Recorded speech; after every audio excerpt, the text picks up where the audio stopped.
하나님 말씀 레위기 1장 2절에서 4절 말씀 봅니다. 레위기 1장 2절에서 4절 말씀. 이스라엘 자손에게 말하여 이르라. 너희 중에 누구든지 여호와께 애물을 드리려거든 가축 중에서 소나 양으로 애물을 드릴지니라. 그 예물이 소의 번제이면 흠없는 수컷으로 회막문에서 여호와 앞에 기쁘게 받으시도록 드릴지니라. 그의 번제물의 머리에 안수할지니 그를 위하여 기쁘게 받으심이 되어 그를 위하여 속죄가 될 것이라. 아멘.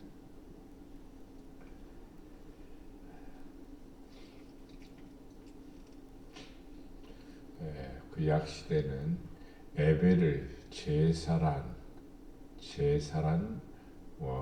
규칙으로 하나님께 드려졌습니다.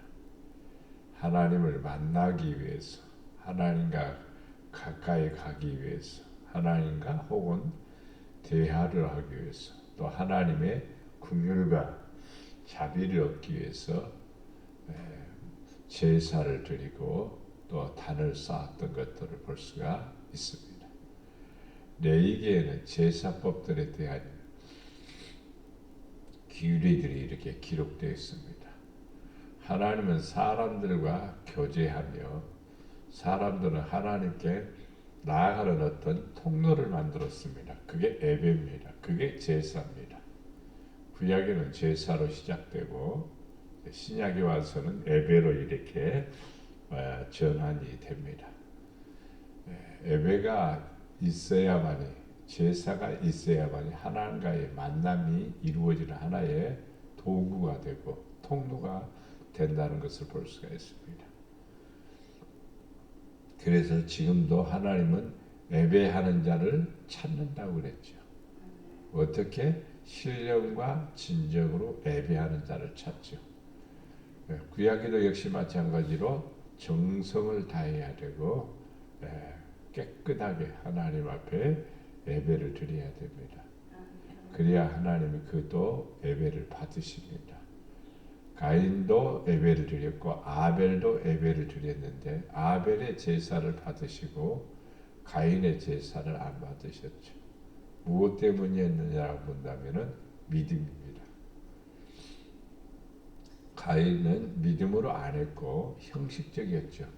그러나 아벨은 믿음으로 하나님께 드렸습니다. 그래서 하나님이 받으셨던 것을 볼 수가 있습니다.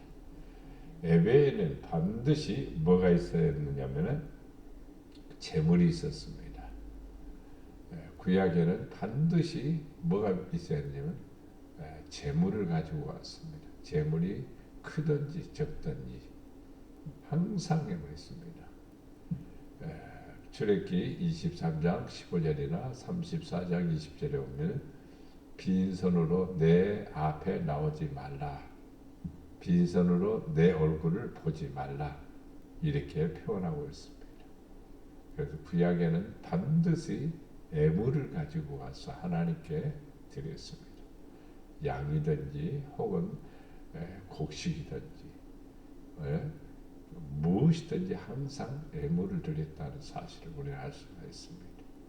신약에 와서는 로마서 12장 1절에 보면 너희 몸을 산 제물로 드리라 그랬습니다. 어떤 면에서는 구약에 나 대신 다른 것을 드리는 것 그것이 더 쉬울 수도 있어요. 사실은 나를 드리는 것보다. 근데 신약에 와서는 나를 드리라. 오늘 새벽에 와서 우리가 예배에 참여하는 것은 나를 산 제물로 드리는 겁니다. 그래서 하나님이 나를 받아 주신다는 것을 볼 수가 있습니다. 자, 2절에 보면은 너희 중에 누구든지 여호와께 예물을 드리려거든 가축 중에서 소나 양으로 예물을 드릴지니라.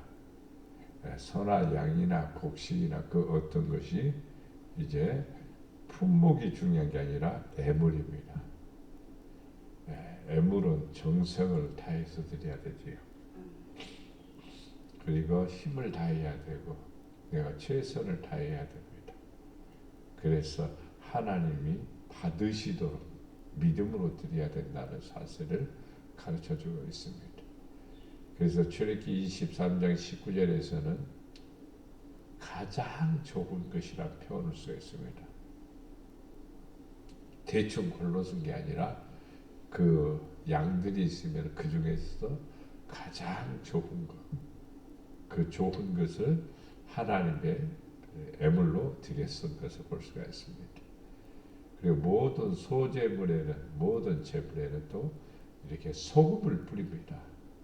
소금을 뿌린다는 것은 우리에게 무엇을 가르쳐 주는가 하는 것은 하나님을 기쁘게 해드리는 하나의 모습입니다.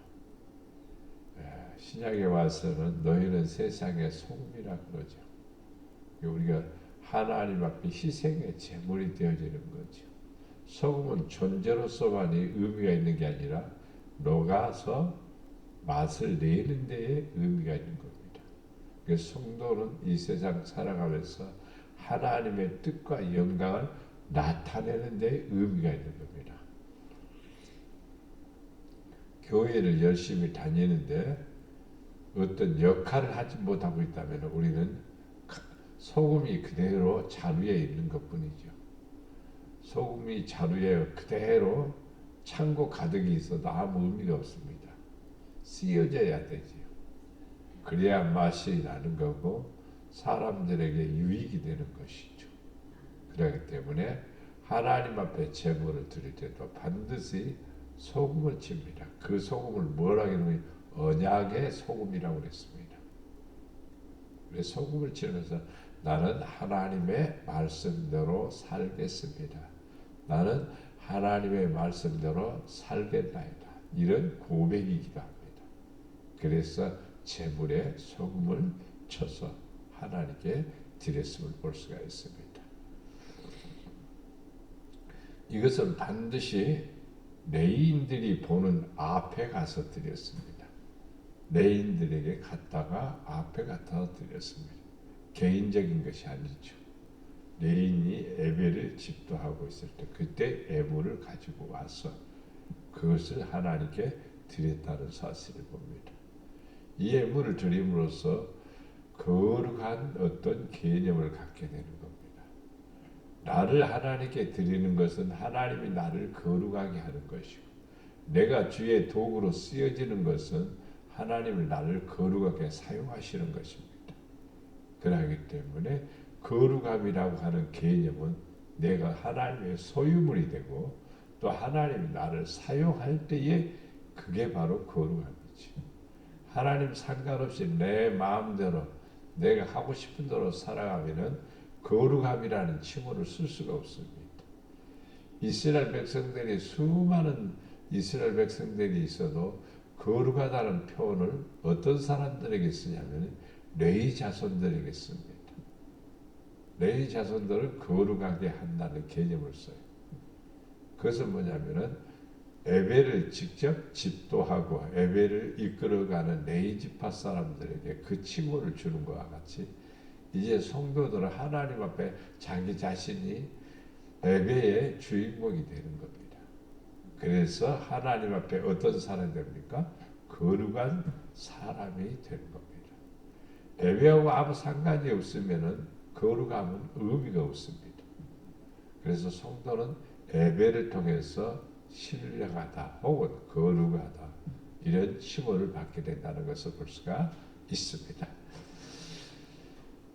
에스라서라든지 에스더에 보면은 포로로 끌려간 이스라엘 백성들이 사실은 예배가 중단됐어요. 예배가 중단되면 하나님과의 관계가 끊어져 버리는 거죠. 그래서 포로로 끌려가서 한 일이 있습니다. 그게 회개 운동이고 그게 바로 예배 운동입니다. 그래서 하나님 앞에 모여서 예배를 드리는 그런 훈련을 늘 쌓았습니다. 가족끼리 혹은 여러 사람이 모이는 그런 모임 속에서 혹은 제사장들이 혹은 레위 사람들이 이렇게 모여서 하나님께 예배를 드림으로써 하나님께서 기뻐하시고 또 하나님께서 포로에서 다시 돌아오게 하는 하나님의 은혜를 누리게 되는 것을 볼 수가 있습니다. 그래서 예물을 드릴 때 기쁘시게 드리고 드리는 자도 기뻐해야 되고 받는 분도 하나님도 기쁘게 받으시는 그런 부분이 돼야 됩니다. 아나니아 삽비라처럼 드리기는 드렸는데 베드로의 마음에 이 사람은 나를 속이고 있구나, 하나님을 속이고 있구나 라고 했을 때 왜 하나님을 속이느냐, 성령을 속이느냐 그렇게 말할 때 그 자리에서 그 아나니아는 죽게 됩니다. 왜냐하면 다 드리기로 했는데 절반을 감추었습니다. 그래서 뭐냐면 드린 예물이 사실은 형식이다 이 말입니다. 진실하지 못했다, 기쁘게 하지 못했다, 온전하지 못했다 이런 뜻입니다. 그렇기 때문에 자기 생명에 해를 받게 되는 경우를 볼 수가 있습니다. 예물은 항상 내가 기쁜 마음으로 드려야 되고 또 하나님을 기쁘게 해야 된다는 것을 볼 수가 있습니다. 이 예물은 하나님께 드려지면 성전에서 쓰여졌습니다.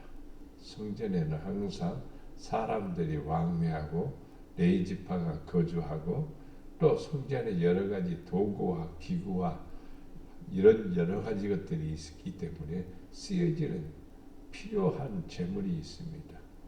그래서 성전에서 쓰여졌다는 것을 볼 수가 있습니다. 자, 기쁘게 하나님께 드리기 위해서는 어떻게 해야 될 것인가? 기쁘게 드릴 때는 정성입니다. 그래서 여호와를 섬기는데도 정성이 필요하고 힘이 필요하고 마음과 뜻과 정성을 다하는 것이 필요합니다. 힘도 필요합니다. 대충 살짝 넘어가 버리는 그런 개념이 아니라 최선을 다하는, 정성을 다하는, 감사하는 마음이 내 안에 충만하는 그런 자세를 가지고 하나님 앞에 나가야 되고 또 하나님께 드려져야 됩니다. 그러면 하나님이 그것을 기쁘게 받으십니다. 만약에 레위기 22장 19절이나 20절에 보면은 흠이 있는 것은 하나님이 안 받으시죠. 예. 그래서 재물 가운데 드려지는데 짐승이 어떤 흠이 있으면 안 받아요.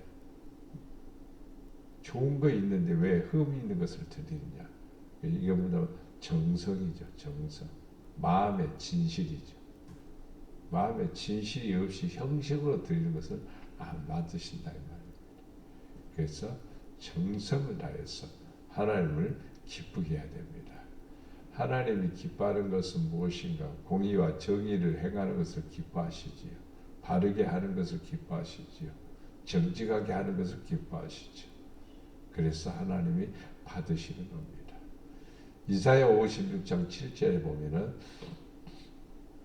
하나님께서는 내 집에서 그들을 기쁘게 받으신다. 번제와 희생물을 나의 제단에서 기꺼이 받게 되느니 이는 내 집은 만민이 기도하는 집이라. 재물에는 항상 덩달아 따라오는 게 있으니 기도입니다. 기도라는 말은 재물을 준비할 때 즉 우리 마음에 감사하는 마음이 기뻐하는 마음이 충만해야 된다는 겁니다. 그럴 때 하나님이 그 재물을 받으시고 우리에게 은혜를 허락해 주십니다. 예물을 드리는 것은 하나님께 순종하는 모습입니다. 순종하는 모습이고 사랑하는 표현입니다.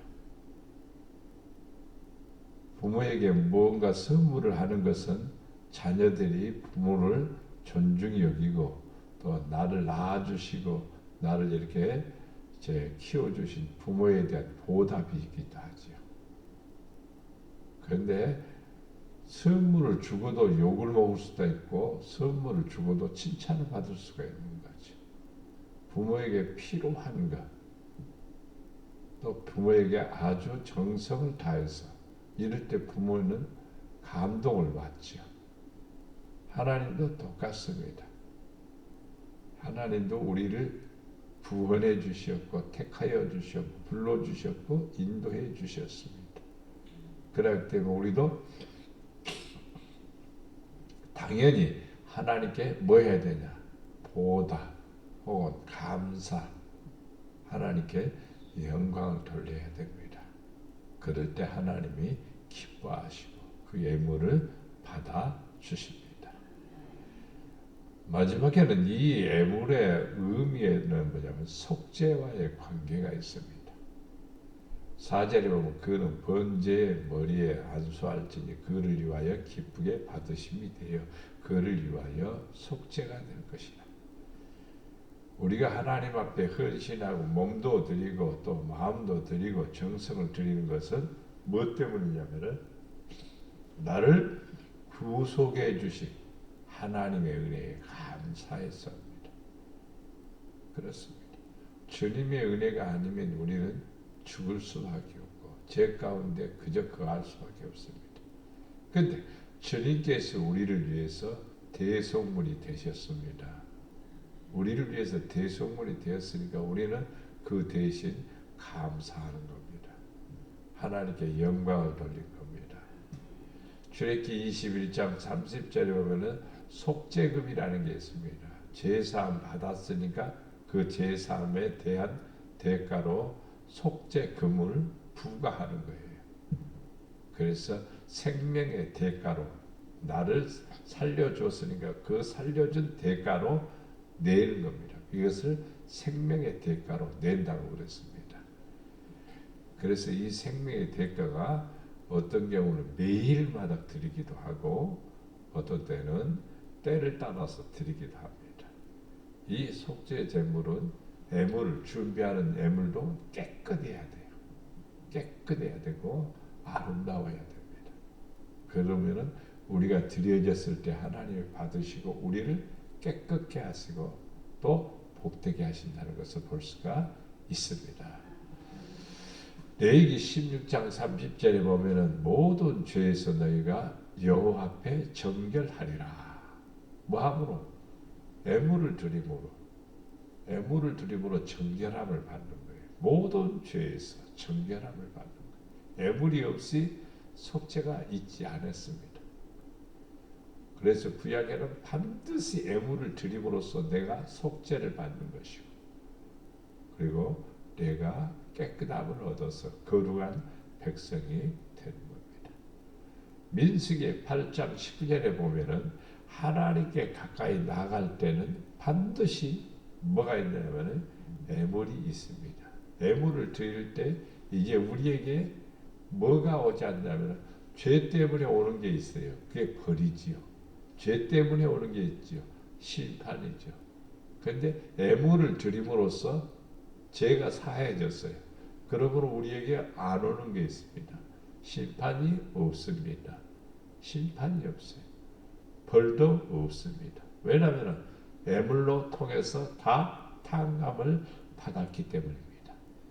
그래서 엄청나게 중요한 거예요. 그래서 하나님 앞에 예배할 때마다 우리는 뭘 드리냐면 제물을 드립니다. 그것을 속죄라는 제사입니다. 어떤 사람들은 이런 것에 대해서 별 관심이 없죠. 그러면은 하나님 우리의 믿음이 성장하지를 않아요. 또 하나님과 가까이 나갈 수가 없어요. 사람은 묘하게 물질과 이 물질에 대해서 굉장히 소중히 생각을 합니다. 그렇기 때문에 재물을 드린다, 애물을 드린다는 것은 마음이 거기에 있는 것입니다. 그래서 예수님도 말씀하시죠. 마음이 있는 곳에 뭐가 있다? 재물이 있는 곳에 마음이 있는 거예요. 그래서 하나님 앞에 애물을 드림으로써 내 마음이 거기에 있고 또 하나님은 우리의 마음을 받으시기 때문입니다.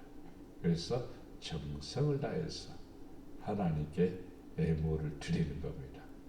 이제 우리는 로마서 12장 1절에 우리 몸을 드립니다. 이한 새벽에도 우리는 몸을 드립니다. 이것은 산 제물입니다. 하나님이 받아주시는 거고 하나님이 기뻐하시는 겁니다. 주여 우리의 죄와 허물을 사하여 주셔서 속죄하여 주시고 주여 부지 중에서 실수한 것이라도 용서하여 주시고 주여 항상 나를 그리스도의 보혈로 주의 도구로 사용하여 주시옵소서. 이렇게 산 제물이 될 때 우리는 하나님의 기뻐하심을 입은 복된 성도가 되리라 믿습니다. 사랑과 은혜가 풍성하신 아버지 하나님, 은혜와 사랑에 감사를 드립니다. 아버지께 나아갈 수 있는 놀라운 은혜를 주셨습니다. 이것은 애물입니다. 제사입니다. 예배입니다. 아버지 앞에 나와 이렇게 기도할 수 있는 시간을 주신 것 감사합니다. 아버지께 나와 간구할 수 있는 은혜를 주시니 감사합니다. 새벽 미명에 깨워주신 것 감사합니다. 주여 우리를 받아주시어서 우리의 기도가 하늘에 상달되기를 원하고 우리의 작은 부르짖음이 이 땅을 평화롭게 하며 이웃을 평안하게 하며 내 가정을 복되게 만드는 도구가 되기를 원합니다. 주여 우리를 주의 아름다운 예물로 받아주시고 정성을 받아주시고 기도를 받아주시어서 복이 되게 하여 주시옵소서.